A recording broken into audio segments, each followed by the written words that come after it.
Well, you think Gen Z is bad. My prediction is that Gen Alpha is going to be even crazier because they've had to put up with all the like every generation is like the opposite of what came before, and it's because Gen Z is so like woke, whatever term you want to use.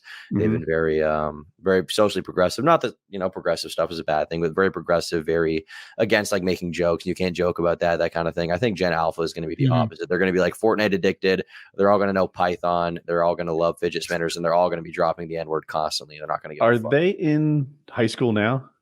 No, I think Gen Alpha is like in middle school at the oldest right now, I think. Oh, okay. I saw Joe Rogan talk about the kids in high school now, and he's like, everyone's saying they're woke. I got reports from the front lines. They're bringing back retard strong. They are. They're dropping that thing. Retard never left, baby. It never went out of style. Yeah, my little brother's in high school, and I can from reports that I've been hearing from the inside, I can definitely say that certain jokes are being ripped. I think they're just sick of the. It's not even like a conservative thing. Is they're just sick of like the PC culture that's been going on, and the comedians they look up to now, like the younger guys like Shane Gillis and stuff like that. They're letting stuff rip. So I think they're more in line with like edgy stuff. So I think my prediction is that. Because you guys have experienced this, the internet's gotten a lot more sanitized in the past 10 years, right? Ever since like 16, things have been slowly getting more and more sanitized. But 2016 is when I really was started being online as like a person. So that's when I I remember my earliest internet memories were like crazy, edgy stuff like Filthy Frank or iDubbbz, dropping N-bombs or Leafy's here, right? All that stuff. All like the Soar guys, like Soar Nuda was super edgy, right? And that stuff kind of went away, but it's coming back a little bit. Like a few years ago, you couldn't say retard without having a big Twitter thread. Now, even like, the sort of progressive people on Twitter, they like retard. So I think that we're slowly, nature is healing in that way. We're winning the culture war. Yeah. We are winning the culture war. Yeah. Republicans are winning the culture war. Just because people don't like a lot of the stuff they're seeing. So there's going to be a natural swing back. Some of the liberal stuff is just hard to get along with, hard to be a fan of. I don't know. Well, Republicans are likable. They're way more entertaining right now online. Like if you look at like left-wing news shows, they're very boring. They're not very funny. Right-wing guys, not saying that they're in the right necessarily, but they're just way more entertaining, and that's kind of always been the case. But I mean, just look at Trump versus Biden, right? Trump is he is a huckster. Like Kyle said, he's a very cartoony businessman, but he's very funny. He insults people. He's down with jokes and stuff like that. And I think that that's the fundamental difference, that the right just has a way better media strategy right now. And that's been the case for a while, but Did you see? It's definitely showing right now. I watch a lot of news and I go out of my way to watch both sides. Dude, the ugliest people work for the left news. Like chicks that could never get fucked, just fat, ugly women are just dominating on MSNBC. Fucking crypt keepers over on CNN. On the right, I feel that blonde lady that looks 100. Yes, I am. I can't remember. God, she's wrinkly. She looks like a King Ranch seat after 800,000 miles. But if you look at Fox News, like I feel like they hire models, like girls. Dude, I'd bang anyone on Fox News, man or woman. Yeah. They're all good looking. I'm making that. Brett Bear, you hear that? With your sexy ass hairline. Waters. But no, I actually watched the Daily Show, and they were covering the Trump interview. The 3 people interviewing Trump, 2 guys and a girl, all of them like borderline modeling careers they could have had. Like they're. Fox is right. This isn't fucking radio. Like I guess I identify more left, and I am frustrated by these guys doing television thinking that they're on radio. I mean, the right is basically running a eugenics program at this point. Like they have to get the sexiest people possible. I mean, look at Alex Jones. That man is beautiful, right? I mean, I can't argue. Gutfield's like the #1 late night show. I thought he was. I thought that Jesse Waters. Gutfield. Greg Gutfield? Gutfield. He does the 5, right?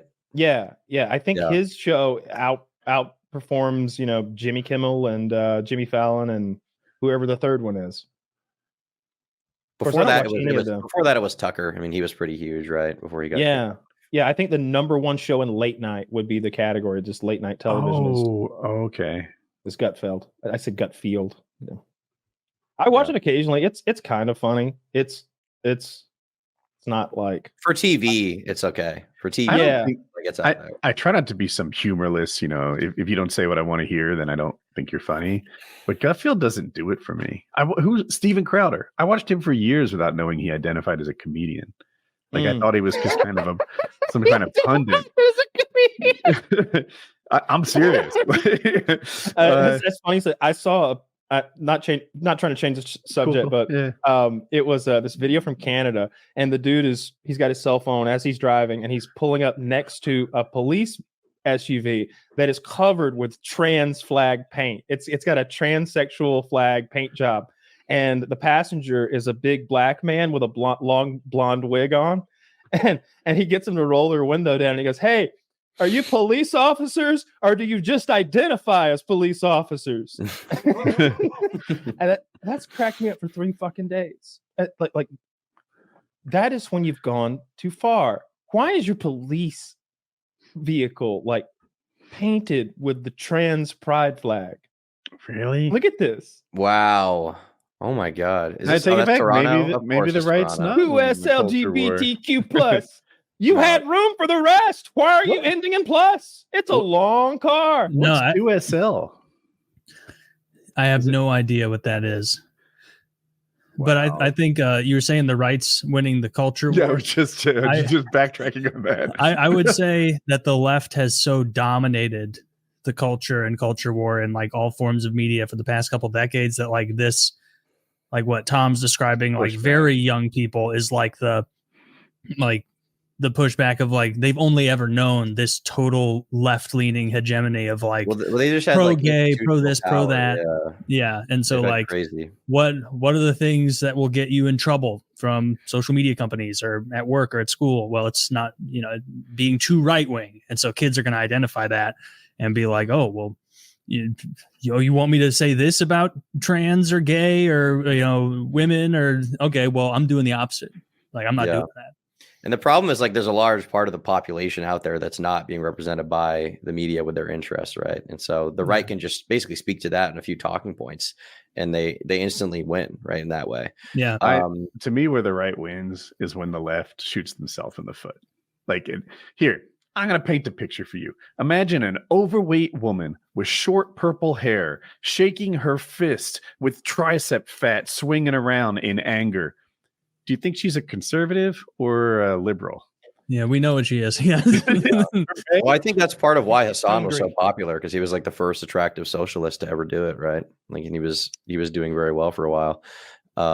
It seems like he's kind of falling off a little bit now, but at least online, I'm sure you guys have had the perception for the past, 7-8 years that definitely the left has been dominating the independent creation space. Obviously there's bigger places like Daily Wire who are institutions that exist, or like InfoWars that exist, but as far as like independent creators like YouTubers, I feel like the left was winning for a while with like BreadTube type people, ContraPoints, H-Bomber guy. I don't know if these names ring a bell, but they were pretty big for a while, but it seems like that's kind of sliding off. The right wins on the independent stuff. You think so? I know if you take I guess I'm thinking of more like radio is right. If you're talking about political radio, the left doesn't even exist in political radio. Like they're 10% as big as the right. Yeah. So what I'm talking about is more like, because I'm a YouTuber, right? So I'm like hyper aware of like what YouTube people are doing. Yeah. And like in the YouTube perspective, the biggest people have been left wing for a while, but it's a big change from how it was, 7-8 years ago. Like I said, like, after Gamergate, it felt like there were a lot of bigger right-wing people like Sargon of Akkad, or Steven Crowder was blowing up around that time, and he was never like a Daily Wire person, right? He had his own thing going on. And there was kind of like a big pushback to leftist stuff, like, Shoe on Head was really big, and all these people who, even H3H3 back then, I wouldn't say he was right-wing, but he certainly was like making fun of the left a lot at the time. Taylor, you were gone, but Woody was like, I didn't even know Steven Crowder identified as a comedian. That's good.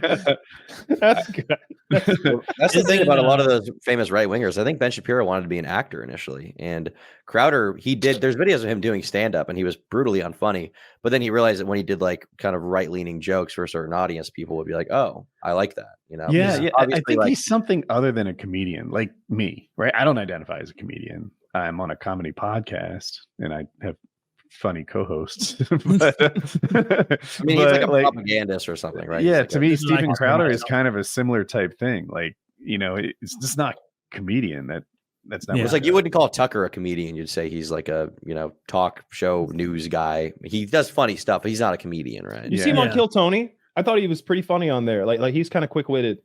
Yeah, he's a funny guy. If you're quick witted and you have a sense of humor and you're not like on the spectrum too much, then you can just be naturally funny. Like, especially if you're a man who's not that good looking. Yeah. People are. You see the formula here? Yeah. It's true. I'm missing it, but not your joke. I was missing my own point. But yeah. Some people are funny and like conversationally funny, and they kill that, and it works on YouTube. That doesn't make them stand-up comedians. True. No. Yeah. Of course.